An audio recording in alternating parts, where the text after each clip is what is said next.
ওগো নবীজি আপনি বলেছেন আজান দেওয়ার জন্য। নবী গো আমি তো উঁচু জায়গা তালাশ করি, উঁচু জায়গার মধ্যে দাঁড়াইয়া আজান দিব। আল্লাহর নবী রাহমাতুল লিল আলামিন ডাক দিয়া কইলেন বেলাল তুমি খানায়ে কাবার ছাদের মধ্যে উঠে যাও, জোরে বলুন সুবহান। হযরত বেলাল আনন্দে আত্মহারা হইয়া খানায়ে কাবার ছাদের মধ্যে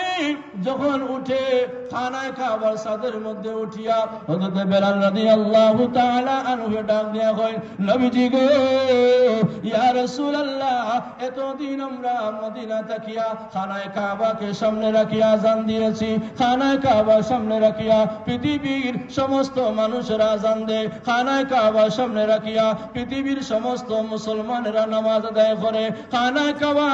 সামনে রাখিয়া মসজিদ তৈরি করা হয়। ইয়া রাসূলুল্লাহ ইয়া হাবিবাল্লাহ খানায়ে কাবা সামনে রাখিয়া এতদিন আযান দিলাম, নবী গো এখন আমি খানায়ে কাবার উপরে ছাদের উপরে খানায়ে কাবা আমার পায়ের নিচে, ইয়া রাসূলুল্লাহ ইয়া হাবিবাল্লাহ আমি বেলাল এখন কোন দিক দিয়া মুখ করে আযান দিব, কোন জিনিসকে আমি খানায়ে কাবা বানাবো, যেহেতু খানায়ে কাবার ছাদের উপরে আল্লাহর নবী রাহমাতুল লিল আলামিন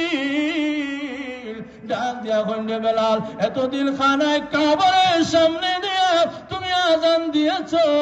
আরে বেলাল আজকে তুমি আমি রাসূলুল্লাহকে খানায়ে কাবা বানাইয়া তুমি খানায়ে কাবার ছাদের উপরে আযান দাও, জোরে বলুন সুবহান। ইয়া মুহাম্মদ